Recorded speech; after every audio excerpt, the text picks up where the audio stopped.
Sorry dear, वो lecture बीच में रह गया था। अब आगे बढ़ेंगे। अब मैं ग्राफ से समझाता हूँ। किस चीज़ से ग्राफ समझाता हूँ? ग्राफ से, ओके? ग्राफ से। अब ग्राफ से आप किस तरह से समझेंगे? सपोज़ टू मेरे पास a plus b, okay? a plus b, ये कोई ये रिएक्टेंट्स है, ओके? ये रिएक्शन जब रिएक्शन करते हैं तो कन्वर्ट हो जाते हैं हमारे पास किस चीज़ में? हमारे पास कन्वर्ट हो जाते हैं ये C प्लस D में, ओके? C प्लस D में कन्वर्ट हो जाते हैं। और ये C प्लस D जब एक दूसरे के साथ रिएक्शन करते हैं तो एक ही चीज़ में कन्वर्ट हो जाते हैं, A प्लस B में है। ये तो एक रिवर्सिबल रिएक्शन है। अभी मैं इधर एक ग्राफ ड्रा करता हूँ, ओके? एक ग्राफ।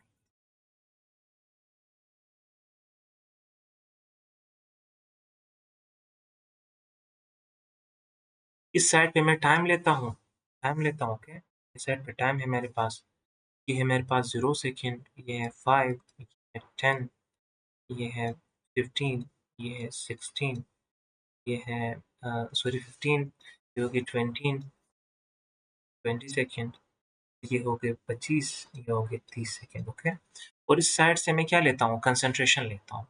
सपोज़ टू इधर से कंसंट्रेशन है 0.1 मोल, इधर है 0.2, इधर है 0.3, इधर है 0.4, इधर है 0.5, इधर है 0.6, इधर है 0.7, ओके? अब होगा क्या? अब बात को समझें। ये क्या है? Concentration, okay? इस साइड से मैंने क्या लिया है? कंसंट्रेशन लिया है।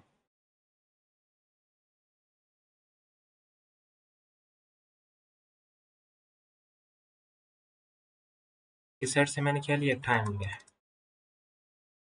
अच्छा, ये टाइम लिया है। अब सपोज़ टू कलर में चेंज करता हूँ, इधर ग्रीन लेता हूँ। अच्छा, ये एक ग्राफ है, ओके? ये एक ग्राफ है।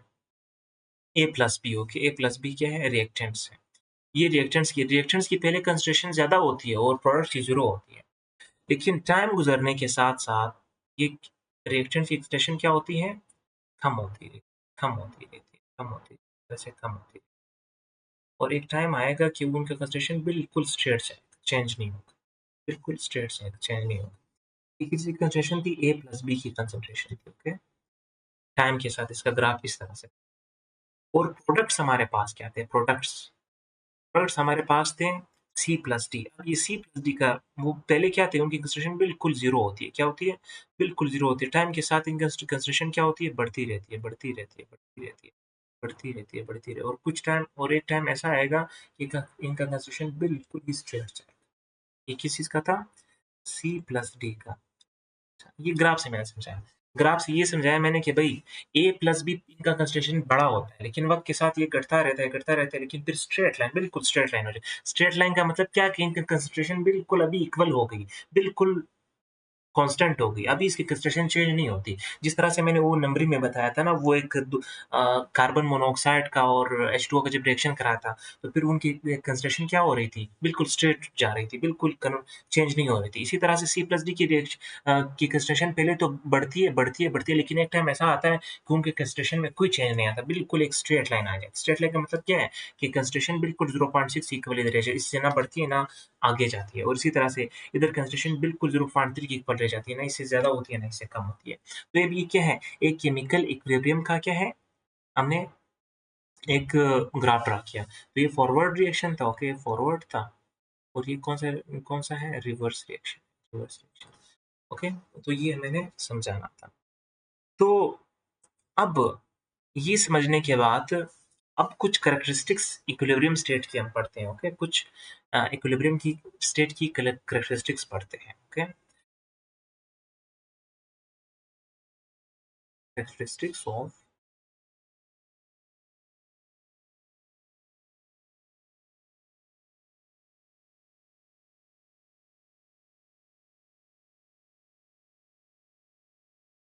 Equilibrium state. अच्छा, पहली कैरेक्टरिस्टिक क्या है? नंबर 1 कहता है मोस्ट ऑफ रिएक्शंस अच्छा, जो रिएक्शन भी इक्विलिब्रियम स्टेट में होंगे, जो रिएक्शंस भी इक्विलिब्रियम स्टेट में होंगे, वो सारे के सारे कौन से होंगे? वो रिवर्सिबल रिएक्शन ही इक्विलिब्रियम स्टेट में होते हैं। जो एक इर्रिवर्सिबल रिएक्शन इक्विलिब्रियम स्टेट में नहीं होता, okay? Most of the reactions are most of reactions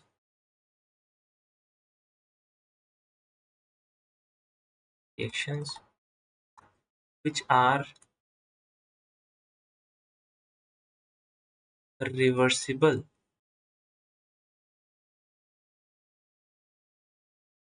are in equilibrium state। चलिए ये चीज आप लोग समझ लें। अच्छा, दूसरी बात ये है कि equilibrium is dynamic. Equilibrium is dynamic. इसका मतलब क्या है? इसका मतलब ये है कि इक्विलिब्रियम, जब इक्विलिब्रियम होता है, डायनेमिक का मतलब मोशन, ओके? जब इक्विलिब्रियम डेवलप हो जाता है, फिर भी रिएक्टेंट्स जो है ना वो प्रोडक्ट्स में कन्वर्ट होते हैं और प्रोडक्ट रिएक्टेंट्स में कन्वर्ट होते हैं, लेकिन हमें दिखाई नहीं देते। फिर भी इक्विलिब्रियम के टाइम पर भी जो है ना वो रिएक्शन होता है, लेकिन वो रिएक्शन इस तरह से होता है कि अगर दो रिएक्टेंट प्रोडक्ट में कन्वर्ट हो रहे हैं, तो दो प्रोडक्ट रिएक्टेंट में कन्वर्ट हो रहे हैं, तो एज अ होल कंस्ट्रक्शन पे चेंज नहीं आता। लेकिन इक्विलिब्रियम क्या होता है? मोशन में होता है, मोशन में फिर भी होता है, ओके? इसका मतलब क्या है? Equilibrium is in motion, okay? Motion में होता है। अच्छा, कहता है तीसरा पॉइंट कि the macroscopic properties of a system are constant at equilibrium। The macroscopic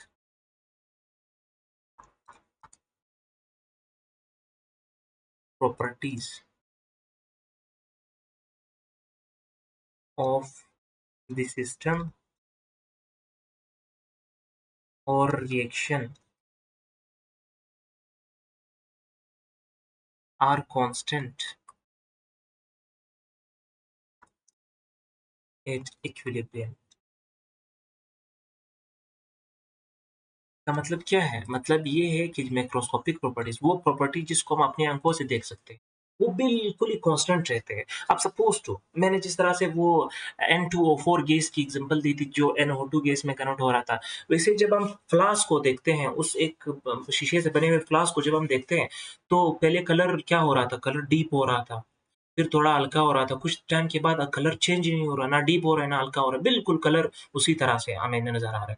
तो हम तो ये कहेंगे कि भाई अभी रिएक्शन रुक गया, लेकिन जब हम माइक्रोस्कोप के जरिए देखेंगे, फिर भी वो N2O4 गैस NO2 में कन्वर्ट हो रहा है और NO2 NO4 में N2O4 में कन्वर्ट हो रहा है। इस तरह से रिएक्शन फिर भी हो रहा है, लेकिन हमें दिखाई नहीं दे रहा। लेकिन हमें हमें तो लग रहा है कि कांस्टेंट हो गया, अभी कलर चेंज नहीं हो रहा। इसका मतलब ये है कि NO2 गैस नहीं बन रहे, लेकिन बन रहे हैं। अगर N अगर दो दाने N2O4 NO2 में कन्वर्ट हो रहे हैं, तो NO2 दो दाने N2O4 में कन्वर्ट हो रहे हैं, तो हमें एज अ होल दिखाई नहीं दे रहा, लेकिन फिर भी रिएक्शन होता है। माइक्रोस्कोपिक प्रॉपर्टी उसकी बिल्कुल कांस्टेंट हो जाती है। हमें ऐसा लगता है कि भाई कोई रिएक्शन हो ही नहीं रहा, लेकिन फिर भी रिएक्शन होता है, ओके? तो नंबर 4 पॉइंट क्या है इसका? कि भाई द माइक्रोस्कोपिक प्रॉपर्टीज प्रोसेसेस करने, जो माइक्रोस्कोपिक प्रोसेस होते हैं, जब जब जब भी हम माइक्रोस्कोप से देखते हैं उस रिएक्शन को, तब रिएक्शन होता है, लेकिन वैसे हमें मैक्रोस्कोपिकली समझ नहीं आता। माइक्रोस्कोपिक मतलब वो चीजें जो हम बहुत ही नजदीक से देखते हैं, या माइक्रोस्कोप से किसी और चीज से, okay? The microscopic properties, the microscopic, लेकिन जो माइक्रोस्कोपिक प्रॉपर्टीज होती है वो फिर भी कंटिन्यू होती है। वो फिर भी मतलब वो केमिकल्स एक दूसरे के साथ रिएक्शन करते रहते हैं। Microscopic properties continuous. अच्छा, फिर है एक और चीज जो बहुत ही इंपॉर्टेंट है कि भाई equilibrium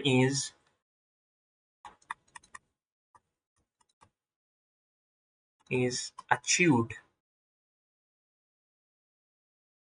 in a closed container. जो इक्विलिब्रियम होता है, वो आप तब अचीव कर सकते हो, तब आप एक रिएक्शन को इक्विलिब्रियम में ला सकते हो, जब तक आपके पास क्लोज़ कंटेनर जो देखो मैंने ग्लास की भी एग्ज़ाम्पल दी, तो मैंने कहा था कि मैं ग्लास का सर बंद कर रहा हूँ। जब भी मैंने फ्लास्क की एग्ज़ाम्पल दी थी, मैंने कहा था मैं फ्लास्क का सर बंद कर रहा हूँ। तो कंटेनर फ्लास्क हो, ग्लास हो, अब वो चीज़ जो जिसमें कोई वॉल्यूम आ सकता है, उसको हम कंटेनर बोलते हैं, ओके? तो अर्क कंटेनर जो भी चीज़ आप लोग इसको क्लोज़ करना है, बिल्कुल सील करना है, तभी इक्विलिब्रियम हम ले एक रिएक्शन में इक्विलिब्रियम हो सकता है, ओके? सही है? तो ये चीज़ आप लोगों को समझ में आ चुकी होगी। अच्छा, ये हो गए, ये कुछ पॉइंट्स थे और एक और पॉइंट ये है कि भाई क्या कि the concentration of product and reactants remain constant at equilibrium, okay? The concentration of reactants and products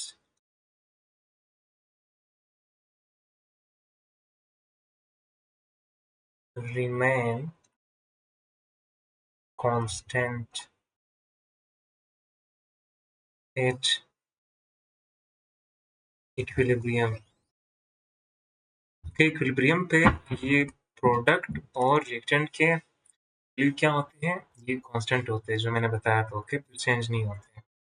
अच्छा, अब एक और पॉइंट है, वो पॉइंट है कि भाई equilibrium can be approached from either side, okay? Equilibrium